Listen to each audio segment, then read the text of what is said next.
Hello guys, ఈరోజు మన వీడియోలో మన స్వింగ్ కింగ్, సైలెంట్ వారియర్, వివాదాలకు ఆమడ దూరం ఉండే జెంటిల్మెన్ క్రికెటర్ భువనేశ్వర్ కుమార్ మూడేళ్లుగా టీమిండియా నుంచి దూరంగా ఉన్న భువి ఇటీవల ఇచ్చిన ఒక ఇంటర్వ్యూతో కోట్లాది మంది అభిమానుల హృదయాలను పిండేశాడు. ఆగస్టు 2న ఆర్సీబీ అఫీషియల్ యూట్యూబ్ ఛానల్లో నిర్వహించిన ఆర్సీబీ బోడ్కాస్ట్ లైఫ్ ఇన్ క్రికెట్లో పాల్గొన్న భువి తన రిటైర్మెంట్, టీమిండియా రీ ఎంట్రీ మరియు వ్యక్తిగత జీవితంపై కొన్ని చేసిన వ్యాఖ్యలైతే ఇప్పుడు క్రికెట్ ప్రపంచంలో హాట్ టాపిక్ గా మారాయి. అసలు ఆ ఇంటర్వ్యూలో భువి ఏం చెప్పాడు, ఈ వీడియోలో పూర్తిగా తెలుసుకుందాం. వీడియోని ఎండ్ వరకు చూడండి, చాలా బాగుంటుంది.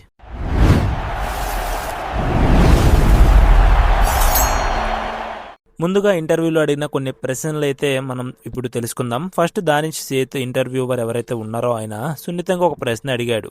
భువి, మళ్ళీ నువ్వు బులుగు రంగు జెర్సీలో నిన్ను చూసే అవకాశం ఉందా? టీమిండియా రీ ఎంట్రీపై నీ ఆలోచన ఏంటి? దానికి భువనేశ్వర్ ఇచ్చిన సమాధానం అందరినీ ఆశ్చర్యపరిచింది. అసలు భువి ఏమని సమాధానం ఇచ్చాడంటే, దేశం తరపున ఆడటం నా చిన్ననాటి కల. ఆ కల నెరవేరింది. భారత్ తరపున సుదీర్ఘకాలం ఆడాను. నా కెరీర్ పట్ల నాకు పూర్తి సంతృప్తి ఉంది. ఇక కొత్తగా నేను నిరూపించుకోవడానికి ఏమీ లేదు. మళ్ళీ టీమిండియాకు ఆడే అవకాశం వస్తే ఆనందంగా ఆడతాను. ఒకవేళ రాకపోయినా నాకు ఎలాంటి బాధ లేదా అసంతృప్తి లేదు. నేను ఇప్పుడు క్రికెట్ ఆడుతున్నది కేవలం ఆటపై ఉన్న ప్రేమతోనే అని సమాధానం అయితే ఇచ్చాడు మామ. సో మనోడికి ఎంత మెచ్యూరిటీ ఉందో ఇక్కడ అర్థమవుతుంది. మరొక ప్రశ్న ఏంటంటే, జట్టుకు దూరమైనప్పుడు మానసికంగా ఎలా దృఢంగా ఉంటారన్న ప్రశ్నకు భువి తన కుటుంబాన్ని గుర్తు చేసుకున్నాడు. అతనేమన్నాడంటే, భువి, మా ఇంట్లో క్రికెట్ గురించి పెద్దగా చర్చించం. టీంలో ఎందుకు చోటు దక్కలేదు, మళ్ళీ ఎప్పుడు ఆడతావు అనే ప్రశ్నలు మా ఇంట్లో ఎవరూ అడగరు. మ్యాచ్ అయిపోయాక ఇంటికి వెళ్తే నేను కూడా కేవలం ఒక సాధారణ వ్యక్తిని మాత్రమే. ఆ ప్రశాంత వాతావరణమే నన్ను ఎలాంటి ఒత్తిడికి గురి కాకుండా చేస్తుంది అని సమాధానమైతే ఇచ్చాడు. మానసిక ఒత్తిడికి గురయ్యే ఈ రోజుల్లో భువి ఆలోచన విధానం నిజంగా చాలా మందికి ఇన్స్పిరేషన్ లా ఉంటుంది.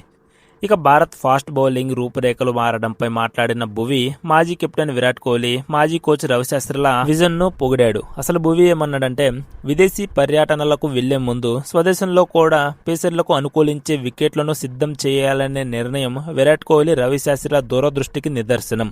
ఆ నిర్ణయమే భారత్, మన ఇండియా టీం వేగవంతమైన బౌలింగ్ వ్యవస్థకు పునాది అని చెప్పాడు. అయితే అంతేకాకుండా ప్రస్తుతం ఐపీఎల్లోని యంగ్ పేసర్ల గురించి మాట్లాడుతూ, ఇప్పటి తరంలో బౌలర్లు 145+ స్పీడ్తో బౌలింగ్ చేస్తున్నారు. అది చూడటానికి చాలా ముచ్చటగా ఉంది. అయితే వేగంతో పాటు స్వింగ్, లైన్ అండ్ లెంత్ కాపాడుకోవడం ముఖ్యం అని యంగ్ బౌలర్లకు కొంచెం సలహా కూడా ఇచ్చాడు. ఇక ఇంటర్వ్యూ చివరిలో దానిష్ సేత్ ఇంటర్వ్యూవర్, మీ కెరీర్లో మీకు ఎక్కువగా ఇష్టమైన ఫార్మాట్ ఏది అని అడిగినప్పుడు భువి బదిలిస్తూ ఏమన్నాడంటే, టెస్ట్ క్రికెట్ ఆడటమే నాకు అత్యంత ఇష్టమైన అనుభవం. ఇంగ్లాండ్ నేలపై స్వింగ్ చేస్తూ వికెట్లు తీసిన క్షణాలు నా జీవితాంతం గుర్తుండిపోతాయి అని తెలిపాడు. తన కెరీర్ ఆరంభంలో బుమ్రాతో కలిసి కొత్త బంతిని పంచుకోవడం, అలాగే ఇద్దరం కలిసి ప్రత్యర్థి బ్యాటర్లను ఒత్తిడిలోకి నెట్టడం తన కెరీర్లోనే మరువలేని గుర్తుగా అభివర్ణించాడు. ఇక చిన్నస్వామి స్టేడియంలో జరిగిన ఈ 35 నిమిషాల ఆర్సీబీ బాడ్కాస్ట్ ప్రస్తుతం నెట్టింట హల్చల్ చేస్తుంది.